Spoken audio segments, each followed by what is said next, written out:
ان جلسوں کا جو بنیادی مقصد ہے وہ یہ ہے کہ یہاں سے حضور علیہ السلام کا دین سیکھا جائے، مصطفیٰ جان رحمت صلی اللہ تعالی علیہ وسلم کی شریعت سیکھی جائے اور سیکھ کر کے اس پر عمل کرتے ہوئے اپنی زندگی کو گزارا جائے۔ بڑی شرم آتی ہے یہ کہتے ہوئے، عمر ہو گئی 50 سال 45 سال، لیکن اب تک ہمیں یہی پتہ نہیں چلا کہ کھانا کھانے کا طریقہ کیا ہے۔ یہ وہ چیز ہے جو میں نے آنکھوں سے دیکھی۔ ابھی لنگر کا اہتمام تھا ماشاءاللہ، آپ جا کر کے وہاں دیکھیں کہ کتنا سارا رزق ہم نے ضائع کیا اور وہ لوگوں کے پاؤں کے نیچے آ رہا ہے۔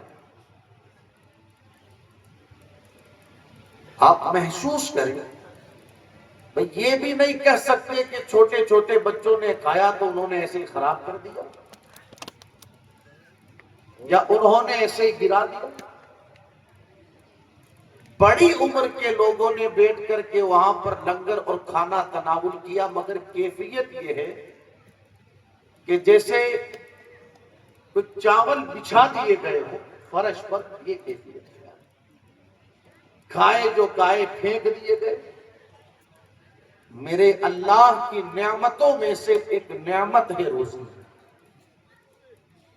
اور حضور علیہ السلام کی حدیث مبارکہ کا مفہوم، ایک مرتبہ روزی جس کے یہاں سے چلی جاتی ہے پھر واپس پلٹ کر کے نہیں آتی۔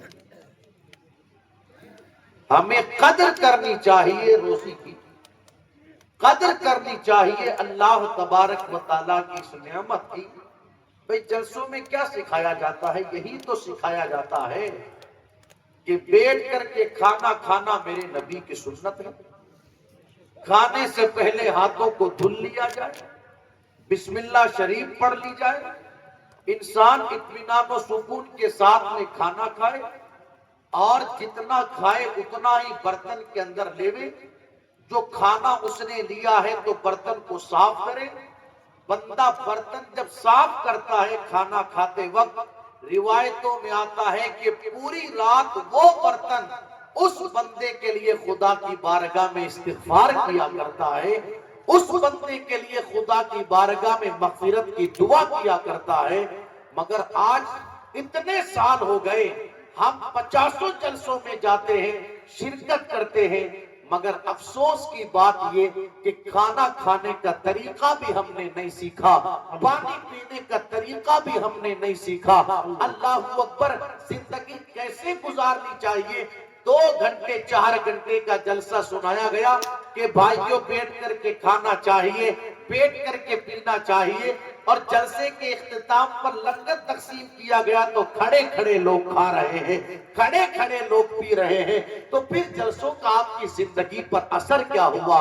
جب بھی کسی اللہ اور اس کے رسول کے ذکر کی محفل میں جایا کرے تو یہ نیت اور یہ ذہن لے کر کے جایا کرے، انشاءاللہ جو کچھ وہاں پر بتایا جائے گا سنا بھی جائے گا، سن کر کے عمل بھی کیا جائے گا۔ سبحان اللہ، سبحان اللہ۔ یہ باتیں اسی لیے سکھائی جاتی ہے، جلسے اسی لیے ہوتے ہیں۔ میں نے ایک حدیث مبارکہ کی تلاوت کی ہے خطبہ مشرفہ کے بعد، بڑی مشہور سی حدیث ہے، چاہوں گا اس کے تناظر میں چند باتیں آپ لوگوں تک پہنچاؤں اور اپنی بات کو مکمل کروں۔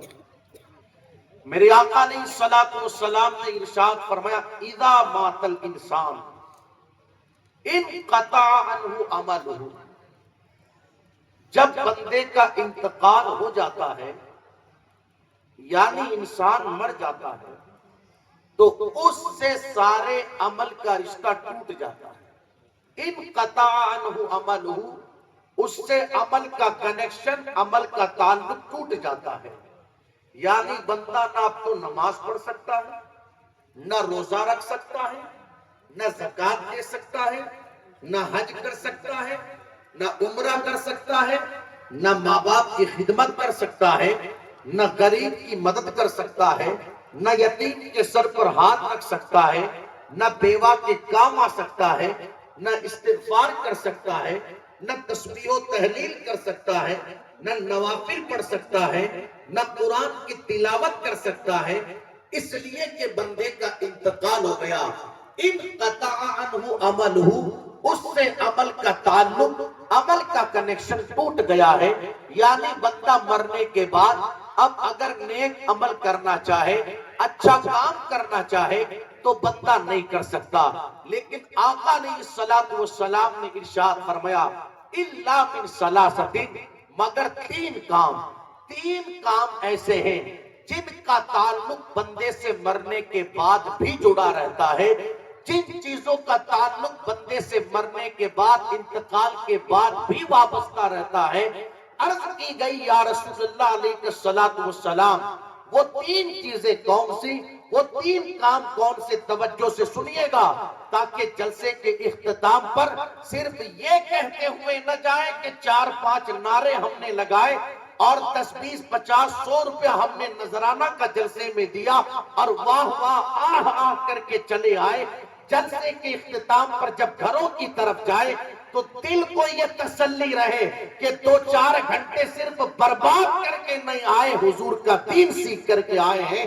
عرض یہ کر رہا تھا میرے آقا علیہ السلام نے ارشاد فرمایا تین چیزیں ایسی ہیں جن کا تعلق ایک بندے سے مرنے کے بعد بھی جڑا رہتا ہے۔ عرض کی گئی یا رسول اللہ علیہ الصلوۃ والسلام وہ تین چیزیں کون سی؟ آقا علیہ الصلوۃ والسلام نے ارشاد فرمایا نمبر 1 صدقۃ جاریہ، صدقہ جاریہ، یعنی اس عمل کا سلسلہ بندے سے مرنے کے بعد بھی جڑا رہتا ہے۔ صدقہ جاریہ یعنی یا تو بندے نے خود جیتے جی کوئی ایسا کام کیا کہ جس کام سے لوگوں کو فائدہ مل رہا ہے، جس کام سے لوگوں کو فائدہ پہنچ رہا ہے، یا اس کے انتقال کے بعد اس کے گھر والوں نے اس کی طرف سے کوئی ایسا کام کیا کہ جس کام سے لوگوں کو فائدہ پہنچ رہا ہے، اسے صدقہ جاریہ کہتے ہیں۔ بندے کا انتقال ہو گیا ہے لیکن اس کو اس کا ثواب قیامت تک ملتا رہے گا۔ کیا فرمایا حضور علیہ السلام نے؟